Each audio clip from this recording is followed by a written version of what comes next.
Welcome to the Lighthouse Conversations. This is Hashim Muntasir.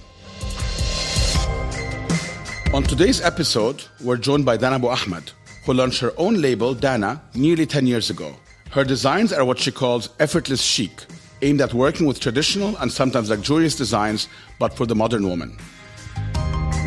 Daneh was born and raised in Saudi Arabia, something that influences a lot of her work. I'm an Aramco girl, if that makes any relevance to anyone. So Makes a lot of relevance to me, for sure. Yes, for sure. Since my wife is one of the Aramco girls. So you get it. I get it. You get the culture, you get the terminology. So yeah, we lived in our little world. I was born and raised there, lived there all my life, went off to university in Bahrain. What did you get your degree in? I started off as computer science. Okay. And I worked for Mother Aramco for a good period of time. And then I decided, okay, let's do something different. Let's think out of the box, let's get out of the box. And I did a degree in interactive media in the UK.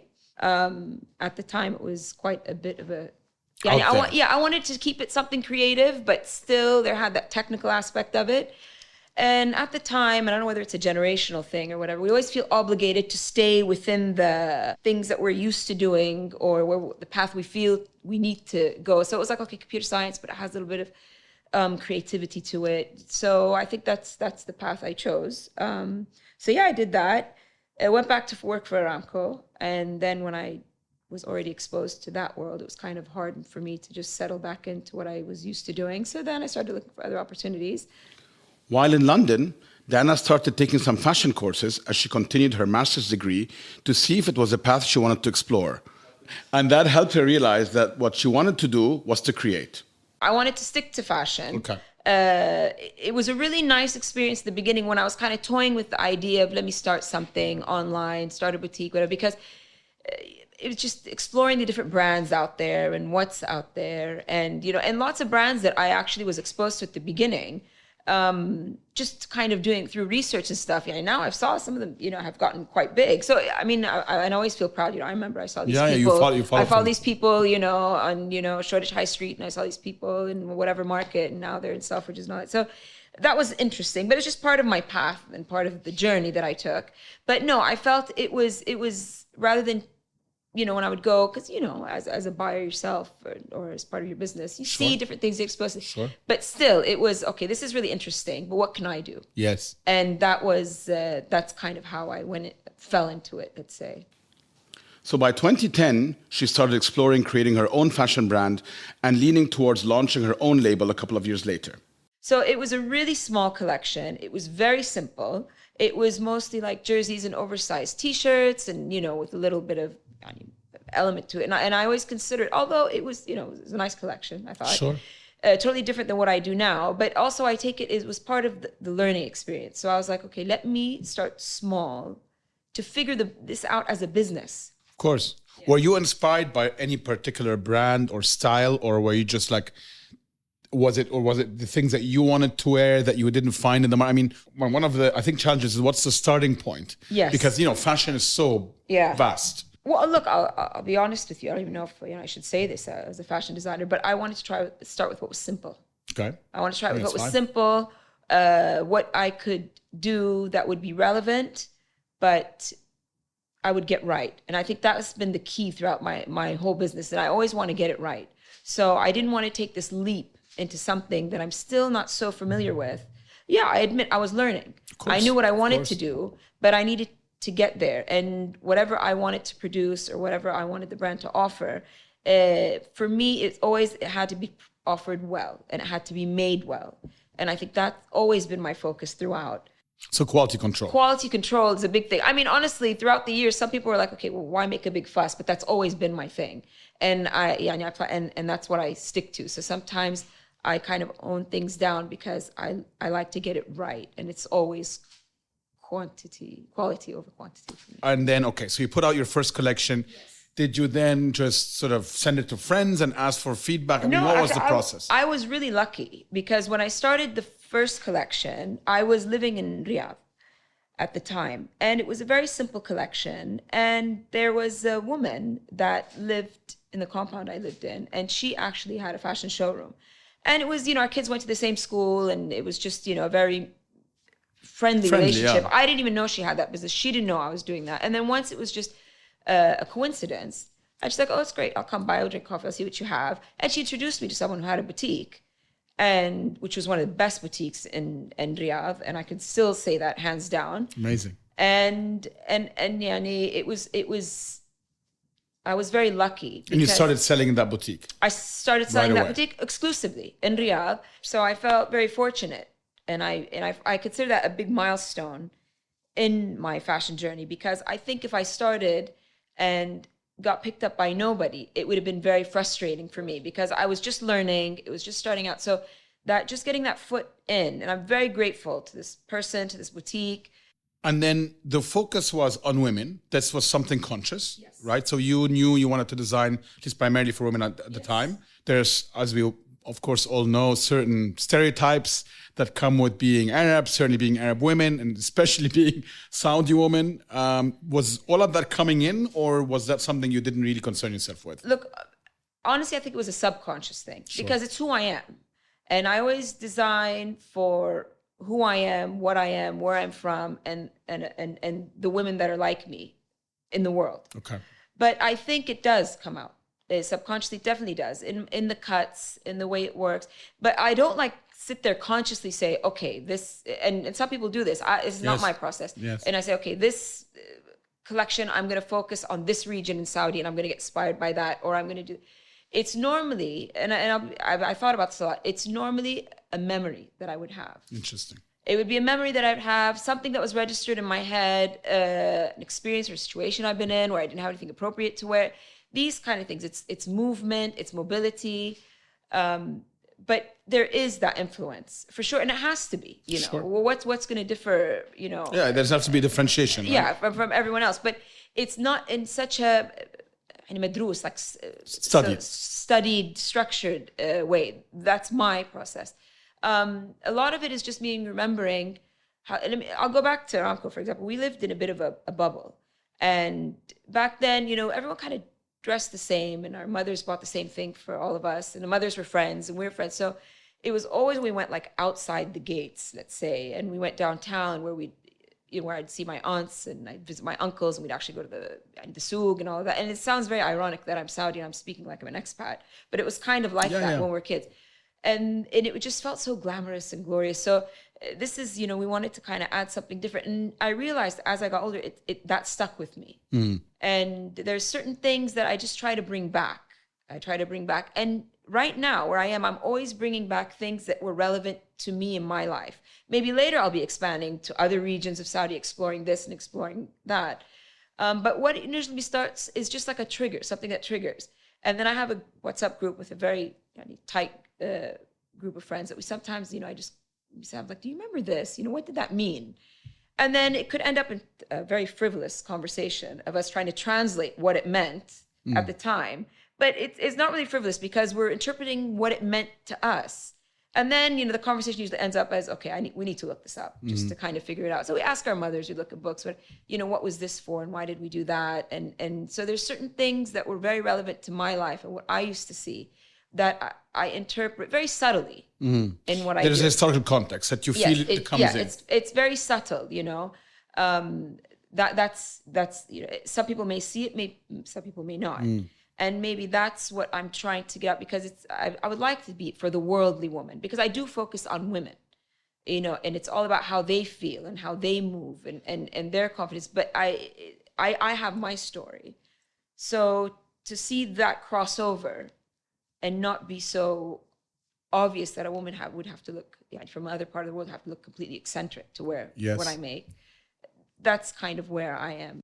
And to me, from an outsider and as a man, when I look at some of your collections, it also seems to me the element of working women comes in. So I look at, for example, my own wife who works, and so do you. And I feel many of your collections reflect that the clothes are elegant, but in some ways, not all of it, of course, but the design is for active working women, or maybe just active women. No, 1,000%. That's something you... Yeah, 1,000%. You want to be comfortable, you want to be functional, and you want to have a bit of edge. Yes. And that's the three elements that I always focus on. And then subconsciously within that, what threads in is where I'm from, who I am, and how that's interpreted into a very functional way. So there's this creative process, but then you're running a business. So there's the business side of it. Typically, in many cases, we see a lot of entrepreneurs like yourself struggling with this in the sense that they might be creatively very inspired, but then there's all these mundane things that go with starting a business. I mean, how do you manage the two? Because they are both essential to a function of a business. They're not only essential, they're critical. It is a business at the end. I wish I could just create and see my product and say, yay, it's great, and move on. But there is a business to it. Some things are fortunate. It's fortunate that, I'll start with unfortunate. It's unfortunate in a way that I started this off a bit late than other people have. There was some maturity maybe that was there. Right? Yeah. But what was very fortunate is I got to experience two environments that really benefited this as a business. I was in a very structured environment in the first part of my corporate career, let's call it. And then the second part of my corporate career, it was very chaotic, very, last minute, middle of the night, deadlines, crazy. So mixing all of that and then adding the creative bit to it, I think was an advantage to me because I can see both sides. Mm-hmm. I do have to make decisions. I do have to create budgets. I do have to make sacrifices. I do, as we all do when we're starting a business. I need to see growth. I need to see, return on investment. I need to see that. I can't do things just for the sake of doing them. Does the creative process get lonely sometimes? So I also, similarly run a startup or a business, and I have a partner. I'm lucky, several partners, in fact. And I find that that has helped me a lot. And it's hard because so much of it is in your head, and it's hard. A lot of the day-to-day stressful elements, if you don't have someone to share them with, it's difficult. How do you manage that aspect? Yeah, it's very difficult actually because there's a lot. It's all about making decisions. Sure, all the time. All the time, you're always making a decision, whether it's creative, whether it's business, whether it's personal. It's all life as an entrepreneur is always about making decisions. So have you considered bringing in partners, or you feel you just got this down now? No, I have, and I will, inshallah. I think, but there's always the thing that's holding me back, the sense of control. That's one thing, and because it's the way I do work is so non-conventional in terms of timing, in terms of what I do, that I just don't know how that's gonna, I'm gonna bring someone else that's going to kind of understand that. But I think eventually, yes.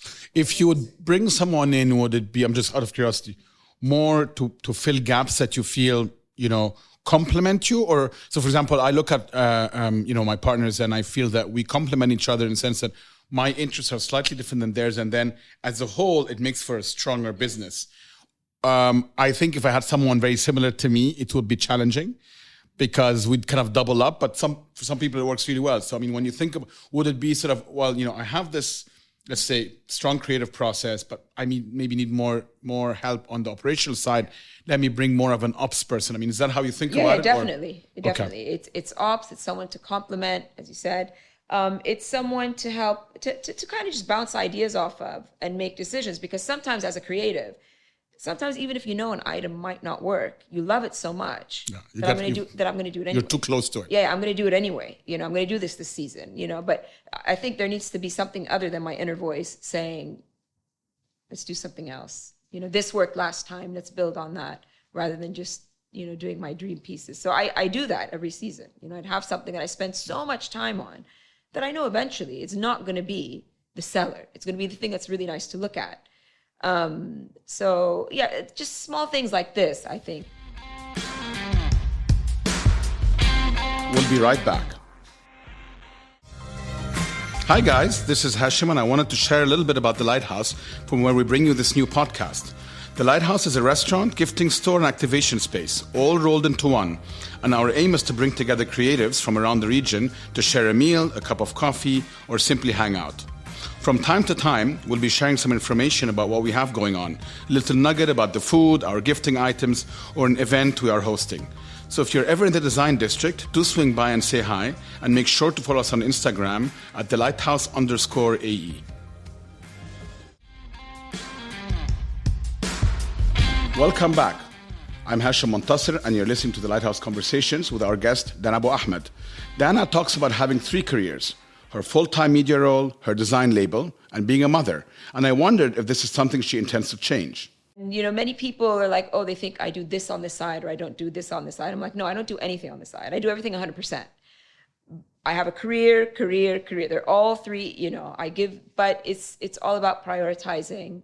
You know, I can't take as many risks.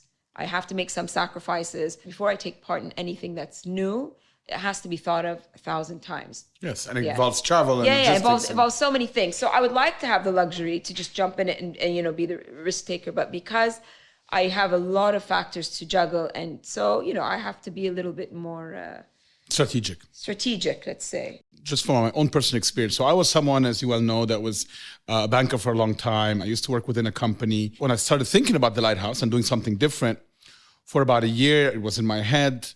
And then I realized that I couldn't do both. I had to leave my old job, actually take some time to just think only about this and then launch it. Now, you clearly have decided to keep both. You have your day job and then you have your business. Is that a conscious decision? And you think there will be a moment where you say, you know what, this business requires me to be full-time? It's a challenge. But you said something really interesting. You said, get to that point.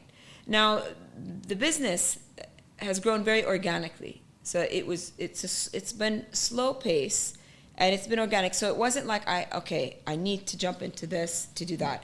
And as I mentioned earlier, I was always learning. You know, I made some mistakes, trial and error, whatever. So and I actually like my corporate job a lot. I'm still learning from it. It still gives back to me. I still, you know, it's still a good experience. So I haven't got to the point where I'm burnt out from that aspect. But from the aspect when you say, okay, I can't do both, I need to let go of one, it's a conscious, I know that eventually I'm going to have to let go of one. But you're not there yet. I'm not there yet. I didn't get there yet. And it's a conscious decision.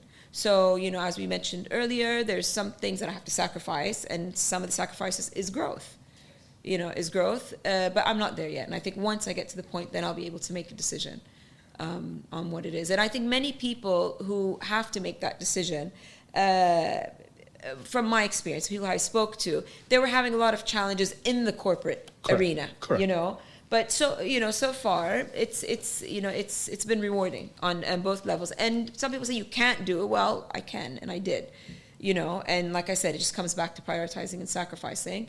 And so it's probably going to continue to do so until I reach that point.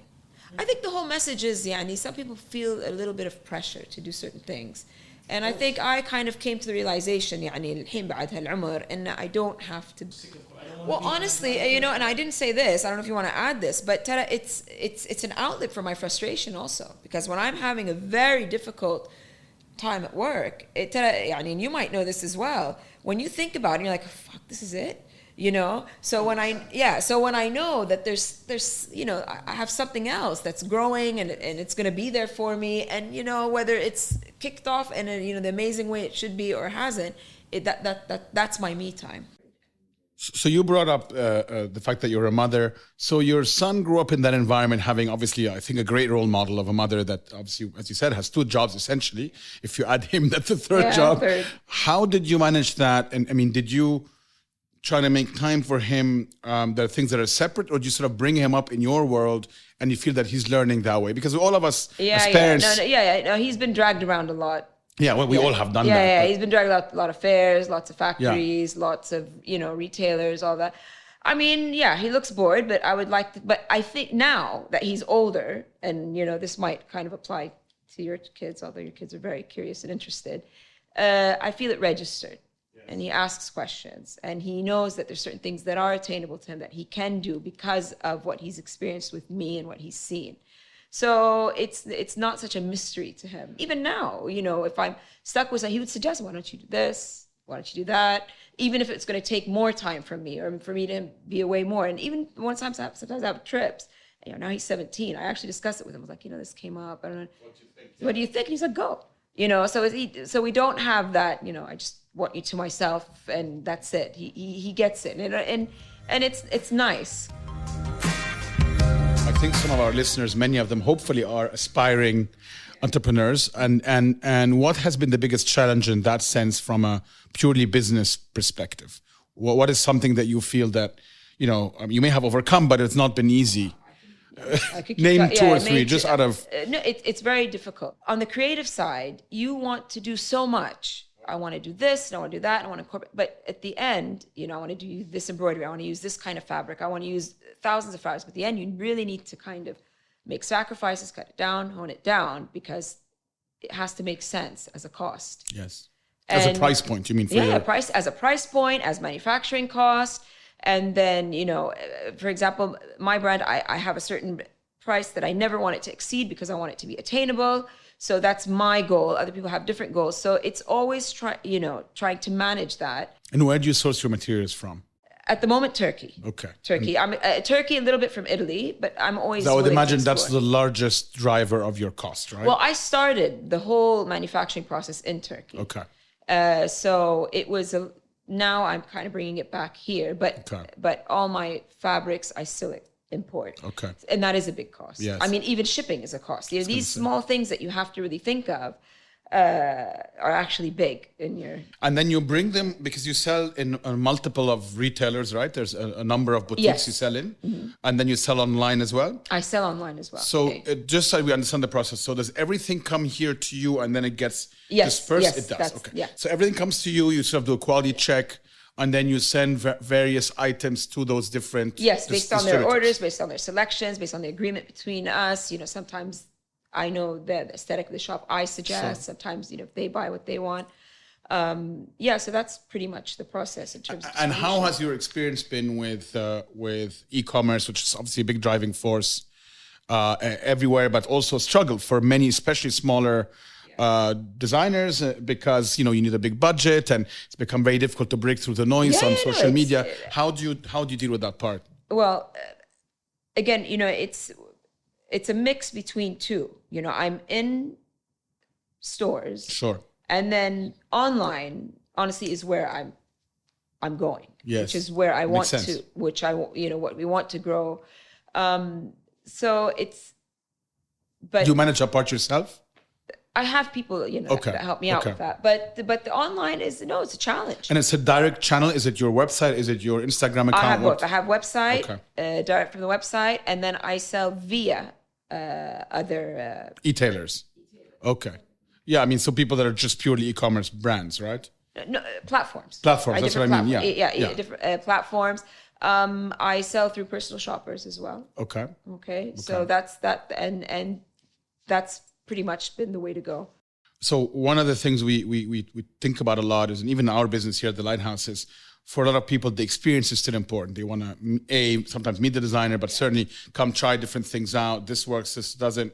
So that part of the experience is important. Have you experimented, for example, with, people, for example, buying clothes online, but then they still have the physical part that they can come try, return, or no? Yeah, I do that maybe if I was going to do a pop-up, let's say, or if if someone wants to try something on, I would guide them to the closest boutique that sells it. Okay. It's a challenge. I mean, clothing online, especially when you're a regional brand, still. But the thing is, once I notice with my customers, once they start shopping with me, then they get it. So they know their sizes, they know the cut, they know if it suits them or not. So people who buy return. And is it fair to say that most of them are they based in the region? Is Saudi the predominant force? I mean, is there... Saudi's a predominant force. Yeah, I'll straight out say that, yeah. And with everything that's happening in Saudi now, there's obviously a lot of changes. How has that affected your business? I mean, this momentum that we're seeing there. Look, so far, there hasn't been a direct impact. But now I think with what's happening, there's a lot more exposure, I would say. Yes. Internally. Because of these events that are happening, because of, I was at Fashion Futures last week. There's a lot of, interaction, meeting. There's a lot of, meeting different people, just putting faces on names on Instagram accounts and all that. So yeah, I do see that happening. That opening up kind of gives, I think it's more an exposure for now. So you work from in terms of when inspiration strikes, essentially, and obviously within, I mean, you obviously have a corporate job, but so in terms of working on your collection, so on, there's not a particular, you don't sit every night from, I don't know, 8 p.m. to 10 p.m. No. No, it doesn't work like that. No. Only in the mornings, I do that, not from the creative process. It's kind of like the business, what I need to do next. The creative comes, as it comes. But I do sometimes when I feel, okay, you need to sit down and properly, organize these thoughts, then I would say, okay, I need to do this by Saturday, and I'll sit the whole day and whatever time it takes. Not one day. But so, yeah, that's kind of, but the thing is, when you're in the creative world, it's always what's next. So what's next? So the idea is already there, but it's just structuring it. That's what I need to make an appointment with myself to do. And just one final question on that. How do you differentiate then? Because it's always what's next, but also it's a business that's very trend driven. They change all the time. How do you know this is something that's timeless that you want to incorporate into your business versus, this is a fad. I'm not going to chase this. Do you trust your instinct? You know what I mean? Because obviously there's a lot of changes that are happening in fashion all the time. Yeah, for sure. Look, I trust my instinct. The aesthetic of my brand is somewhat consistent. And then there's certain things that are incorporated here and there. But, it's and I think any designer would say this, and I think a person who said this wouldn't be telling the truth, that the influences come. It comes to you. You don't, it's everyone's like this. Like, oh, I thought of this and I just saw it, but somebody else thought of it before you. And it's just, it's a life cycle of creativity. The ideas are just always being recycled, but sometimes it's more prominent. Have you been surprised about what sells and what doesn't, in sense of you start a collection every year and then you're like, oh, wow, I didn't expect this to be the best seller. I'm sure certain things that you probably design that are aspirational might not sell a lot, but you're kind of just to bring up the brand. But have you been surprised at what sells and what doesn't? Yeah, I think so. I used to be more surprised. Okay. You know how to expect it now. Yeah, now I can kind of pinpoint what's expected, and then sometimes I would introduce something new thinking this is going to be great, but no, it is great, but it's just not, it doesn't work as well. Didn't work as well commercially. And the feedback mechanism, is it directly from your customers or from your retail partners or both? I mean, how do you get feedback? So you put out a collection. Yeah. What's your mechanism of receiving feedback? Well, I normally send it to people I trust in the industry. Okay. So I always get feedback. And these people have been sending my collection since I started. Okay. And alhamdulillah, many of them always respond. And I'm always like, be honest, because I don't want them to say, yay, great. Sure. I do want to have those comments from these specific people. Then I send it to press. Also, I've had my relationship with them just, to see it. And I know also what will be, high priority. Press won't be so high because it depends on the collection sometimes, the season, the aesthetic what the magazine's going. So I do that.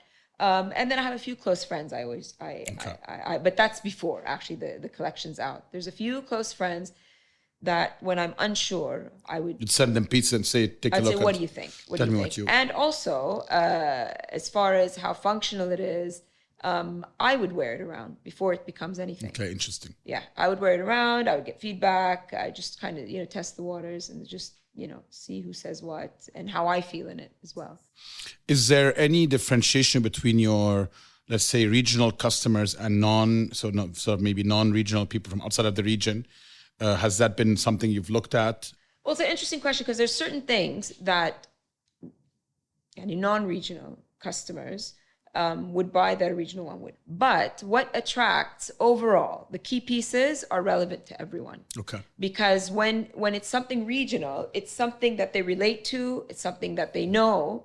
And when it's someone more non-regional or global or whatever, it's something that's not available. Have you or are you considering expanding outside of women's lines? I mean, I don't know, men, children, accessories. Men always tell me to do please. men's. Yeah. But I think that's I'll be wearing it all around town and you can imagine the huge impact.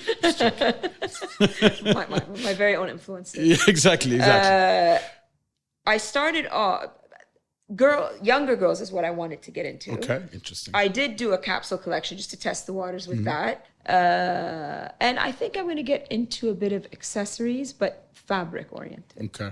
So accessories, fabric oriented would be for men's, you feel? No, I think it's going to be for women. Okay. And then we'll build on that. Because again, for me, it would be, the design element of it, but I think to perfect it. And men, very simple, yet it has to be work. It has to work. Yeah.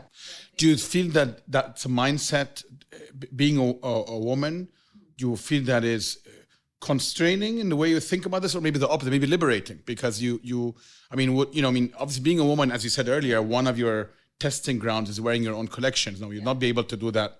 That's something. Men. Yeah. How would you go about thinking about this versus women? I mean, in terms of, to your point, exactly things like comfort or. I would probably have to, bring some of my friends in and say, see what you think, because it's very important to me, just to see, lots of things get cut from the collection when I feel I just didn't walk comfortably in it, or I just didn't get, enough feedback. I think, so I think if it was, I'd probably have to bring someone in, kind of go to ask a friend. So Daneh, just, the fashion world, frankly, is known to be sometimes a little, I don't want to call it frivolous, but it can be, socially very taxing. Some of it is sometimes a bit on surface level, and people say the same thing sometimes about the art world and others. And we feature a lot of designers and artists and others. So when you're working on your collection, how do you tackle this particular point? In the sense, do you feel inspired by purpose? How do you feel that work gives purpose? Because in some cases, you can get lost in the fashion world and wind up just doing a lot of things and not finding oneself. So how do you alleviate this issue? Okay, well, it's interesting and it's challenging, because we all have our moments of like, why am I doing what I'm doing? What is it adding to the world? What good am I doing? So it's always about me creating purpose for what I do. As a woman, and we focused a lot, and we discussed this like as a working woman, I want to dress amazing women. And that's my purpose. Sure. I want every woman that's actually doing something to feel empowered in your designs. To feel empowered. And as frivolous or as silly or whatever the fashion world may seem to some people. And I could get that. But it really isn't, because it's about how a person feels. When you're dressed in a way that you like and you're comfortable in, it really empowers you. And that's my message. That's the vision that I have to go. That's what I try to do. But it means something to me when someone is actually out there, going for it, wearing one of my pieces. I love it when I see someone, I have no clue who she is, where she's from, where she even bought the piece, wearing something, and it's happened to me. I get feedback from women saying, I wore this to this and such conference. And I felt empowered. Yeah, I wore That's this great. To this conference. I got so many compliments, because lots of pieces that I have, people are like, I don't know where I would wear this. So I would say, you know what, you can wear it anywhere. You don't have to look a certain way, and this was an example. A woman came to me and she bought these pants that were quite wide, and she's like, yeah, but I'm, my job is very corporate. And I was like, well, you can wear it. And then she actually sent me an email saying, thank you. And that was great. And these are the things that matter. And, and there was a statement that I heard actually just last week, and I will quote her, and I hope I get her name right. Her name is Maria Conejo from Zero Plus. It's like a sustainable fashion line based out of New York. And she said, my designs, might not change the world, but the women wearing them will. And that really had an impact on me, because that's exactly how I feel. I just didn't put it into so many words. You just touched on sustainability. You Yes. want to talk about this for a second. How do you, that's obviously a very important subject. How Yes. do you think about sustainability in terms of your own designs? Okay, well, this is a kind of a tough one, because I don't know how to categorize it exactly, because I'm not a sustainable brand in the proper sense, I would think. But I call myself a conscious brand. Okay. So I'm conscious of the fabrics I use. I try to steer away as much as I can of fabrics that are considered harmful to the environment.